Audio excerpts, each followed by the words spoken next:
A giant in the gaming industry launches a new console. It's first with CD media and a new trendy design. Let's take a look at the Nintendo Gamecube.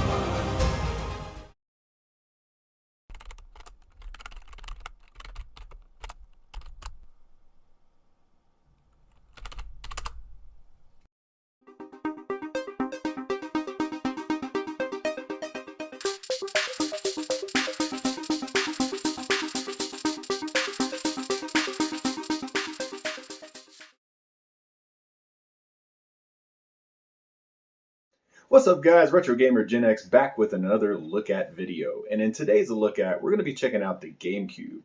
We'll be taking a look at the history of the GameCube, what's inside of it, what makes it tick.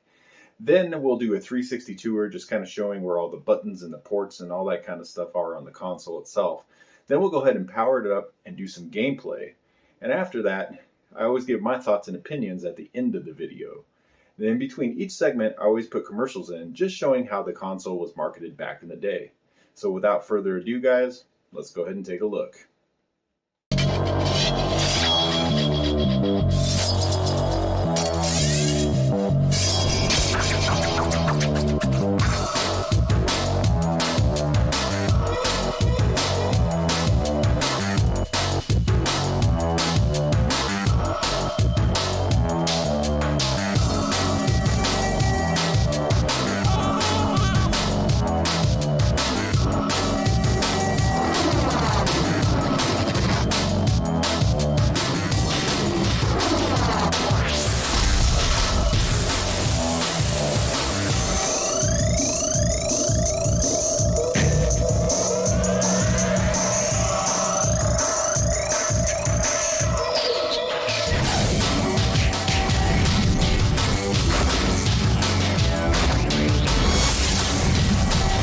Nintendo Gamecube. The story of the Nintendo Gamecube starts in 1996. The N64 had just launched, and Nintendo started development of a new console they named the N2000. In 1997, a new company called ArtX was created as a spin-off of SGI, the company that helped Nintendo develop the N64. As many as 20 engineers from SGI came to ArtX and was led by Wei Yin, who was head of Nintendo operations for SGI and led Project Reality that eventually became the N64. Starting in May of 1998, ArtX partnered with Nintendo to design the system logic and graphics processor for the new console. The GPU was codenamed Flipper. Also around this time, Nintendo partnered with IBM to create the CPU for the system codenamed Gecko, and with Panasonic to create the system drive mechanism. The name of the project was changed from N2000 to StarCube, then Nintendo advanced during this time. In May of 1999, the console was first announced with another new codename, Project Dolphin. After this, Nintendo started supplying development kits to third-party developers. In April of 2000, ArtX was acquired by ATI. Although the Flipper GPU was already finished by ArtX, this is why the ATI logo is on the front of the GameCube. It was at this time that ATI stated that they are now a major supplier of graphics chips for the game console market, and boasted about how they were the top of the hill with their 128-bit architecture. Also in development at this time was a motion controller that was supposed to be used with the system. Nintendo had patented this idea. Unfortunately, the final design was not ready for the launch of the console, and it was postponed until their next console, the Wii. A lot of the games that were being developed for the N64 were postponed and ported over to the Dolphin as launch titles. The last first-party game released on the N64 was in May of 2001, 6 months before the launch of the Dolphin. It was also at this time that the console name was changed to the GameCube. On May 21st, 2001, it was revealed at E3 at a price of $199.99, which was $100 less than either the PS2 or the Xbox.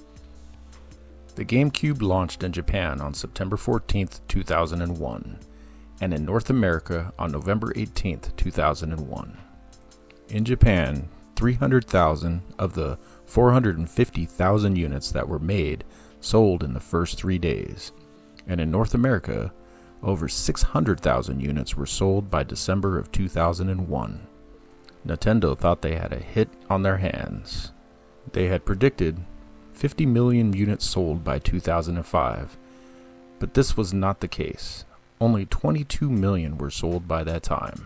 But because of the lack of a true DVD player, like its competition, the games marketed towards kids, and most older gamers seeing it as toyish, it did not do well competing with the Xbox and the PS2. In fact, it is the third worst selling Nintendo console, with only the Virtual Boy and the Wii U being worse sellers. With the Wii being launched in 2006, Nintendo announced that the GameCube would be discontinued in February of 2007. The last official game, Madden NFL 2008, being released on August 14th, 2007. The Nintendo GameCube had a 6-year lifespan from 2001 to 2007, selling over 22 million units and being Nintendo's third worst selling console.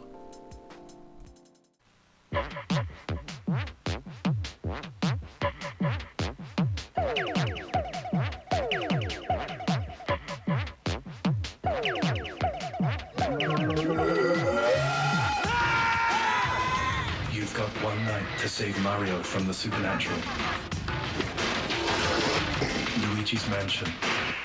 Only for Nintendo GameCube. Rated E for everyone. Now let's take a look at the inside of the GameCube.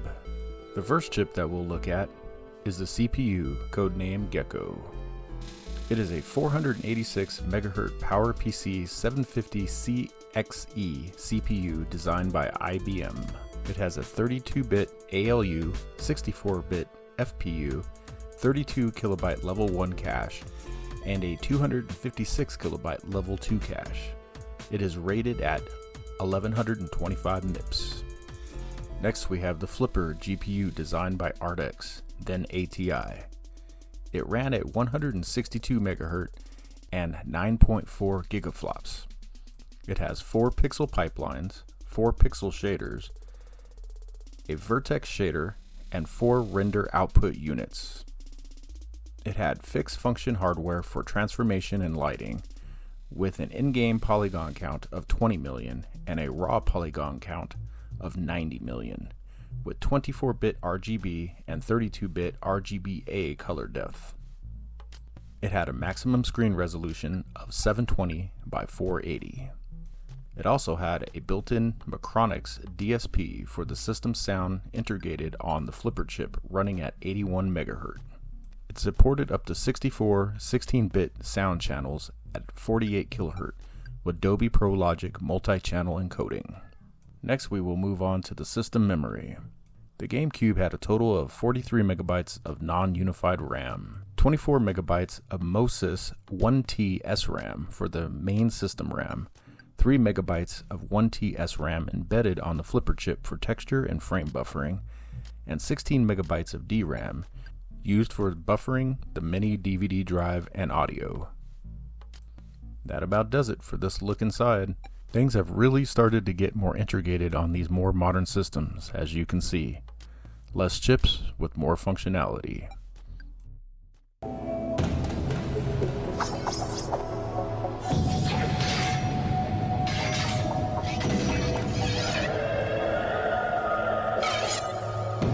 That's not a fight. Over 20 unexpected characters in one big brawl. Now that's a fight. Super Smash Bros. Melee. Only for Nintendo GameCube. Rated T for teen. All right, guys, so let's go ahead and do the 360 tour of the GameCube here. So first we have the power button here on the top, then we have the reset button, and this opens up the disc tray or the disc area, and this is where you put your disc in. Here I have the Donkey Konga in here, so we'll go ahead and pop that back in, close that back up. And forgive me for the wind noise in the background, guys. We're getting a storm, but it's hot in the house, so have to have the window open. But anyway, here's the controller ports for 1, 2, 3, and 4 controllers, and then the memory card ports here as well. So we'll go ahead and stick a memory card in there to show you guys. All right, and on the side here we just have a fan port, and on this side as well, just another. Well, this is the fan port. This is just a vent port. Then here on the back we have the digital AV audio out right here. This is if you want to do the high definition video out. This is analog AV out, so this is just your regular composite video out, and this is where you plug in the power to the system. And then it has this nice little handle here. That's what everybody kind of made fun of the system for, because it looked like a toy basically, or a lunchbox. Then on the bottom here we have the high speed port. Now this is where you connected the Game Boy player to the system to be able to play Game Boy games. And then you have these two other ports, one serial port and two serial ports. One there and one there. And one is used for the high-speed broadband modem, and then you have just the dial-up modem as well, so you can connect this thing to the internet and play with other people. So there is the tour of the actual console there, guys. Now we also have a controller here. So this is the GameCube controller, where we have two analog sticks, the D-pad, start button, and then 1, 2, 3, 4 buttons on the face here, then the Z button, and then these are actually analog trigger buttons as well. And that about does it. So let's go ahead and get this thing powered up and we'll do some gameplay.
Sorry, Frogger, but it seems that the enemy has followed us and entered Firefly Swamp. It'll be dangerous ahead, so be careful and good luck.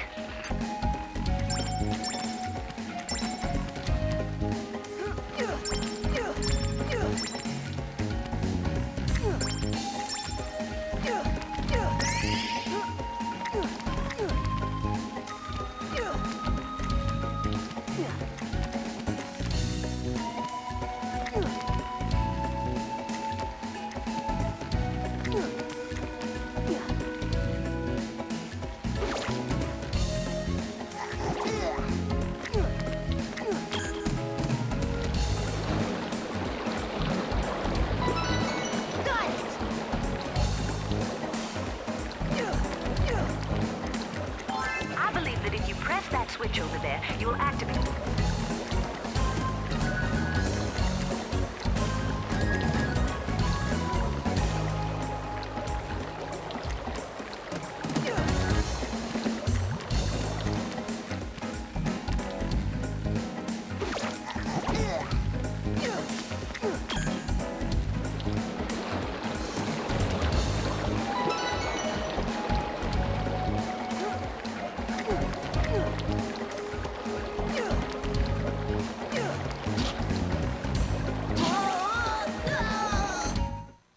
EA Sports. It's in the game.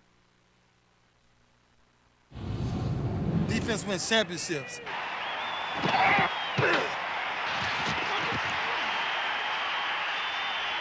It's in the game. Madden NFL 2005.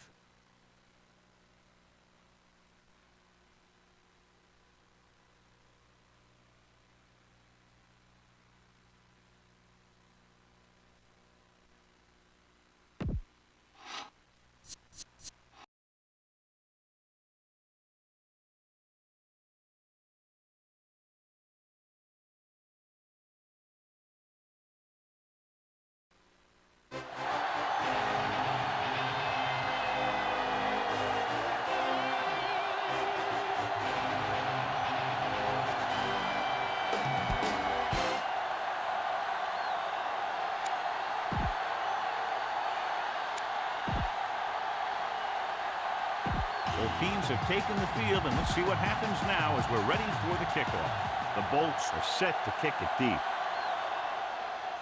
Decent kick. We should have a return. From the 9. To the 20. The offense heads out onto the field for the first time.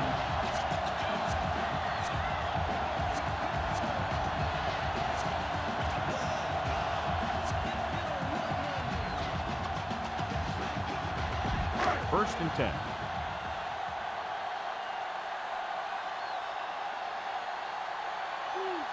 The defense lines up in the nickel. Throwing on first down. Doesn't get much behind it. Incomplete pass.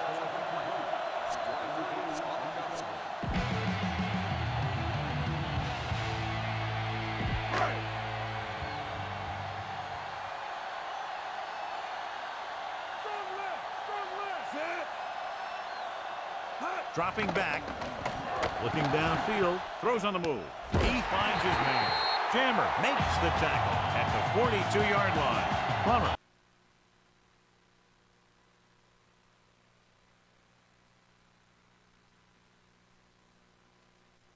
EA Games.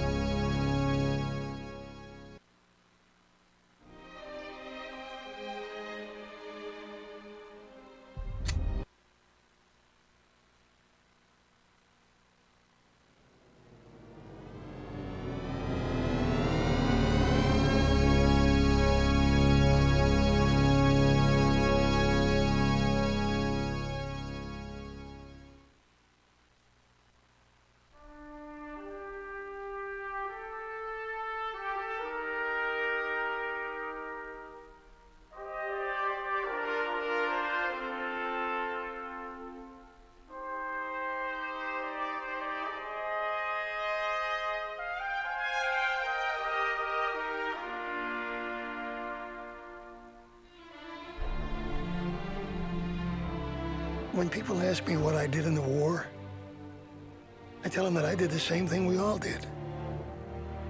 We fought for what was right.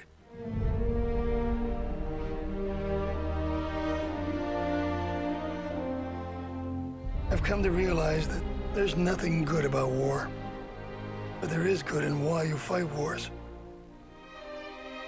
And we were all fighting for the same thing.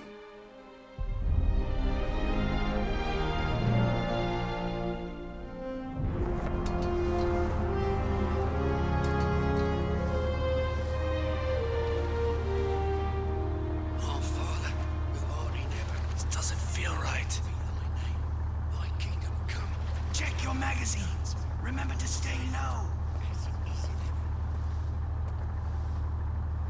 You know, Holt, when I volunteered, I couldn't wait for this moment. Now that it's here. Winslow's been monitoring the radio, sir. Looks like the stolen signals worked. The Jerrys still think we're one of their own.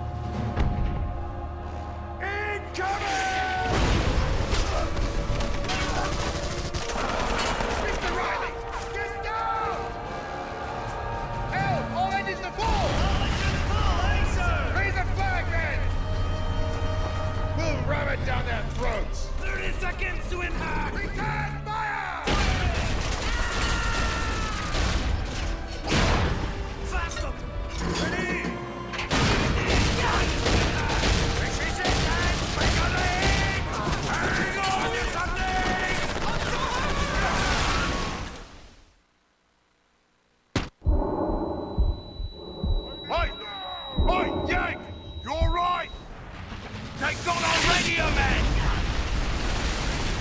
We need a call in the airstrike. Captain Beck's already landed. He's got a radio. Get to him! Take out that machine gun!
In a quiet suburb, a diabolical plot is unfolding, and only one man can stop it.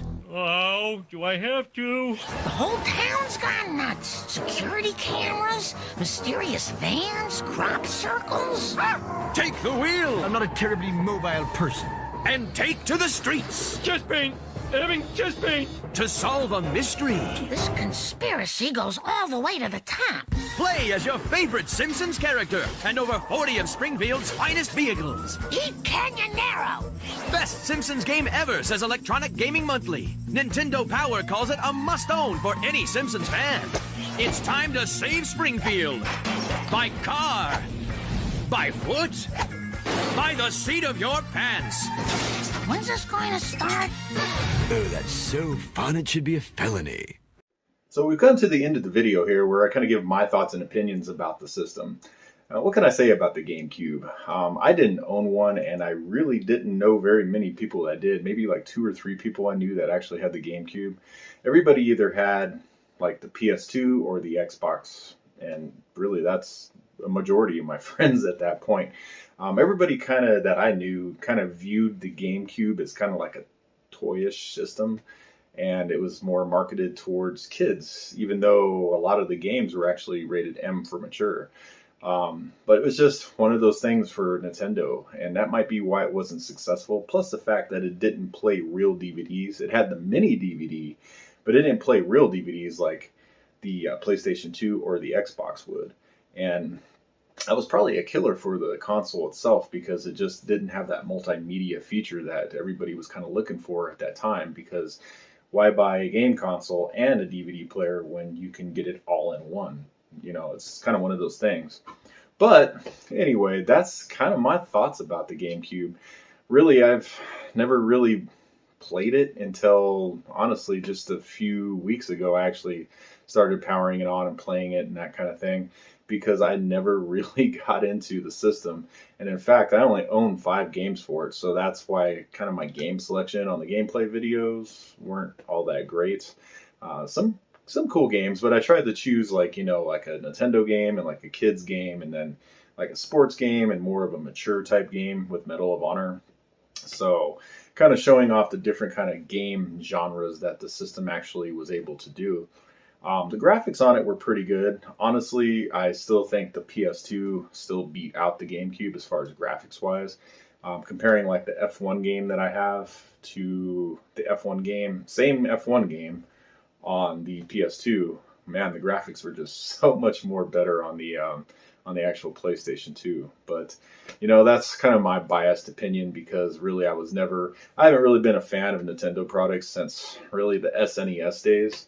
And I've always kind of see it as being marketed towards kids and all their basically gimmicks they come up with, like motion controls and power gloves and all this other things that Nintendo's has come up with through the years to try to support their systems, even though most of their systems are totally underpowered. I'm not naming one that's out right now that's completely underpowered from the PS5 and the actual Xbox right now. But yeah, I mean, I haven't bought a Nintendo product for myself.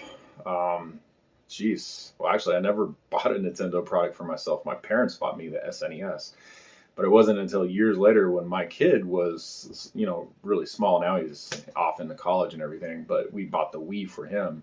And, you know, I kind of played it a little bit, but not much, you know. So, haven't really been a fan of Nintendo for very, very many years. It's one of those things, guys. But anyway, I'm going to go ahead and get out of here. I just wanted to thank all my subs. And also, if you do like the content, don't forget to sub and hit that like button. And click that notification bell as well. That way you get notifications every time I drop new content. All right, guys, I'm going to go ahead and get out of here. Y'all have a good one. Peace out. Game over, man. It's game over.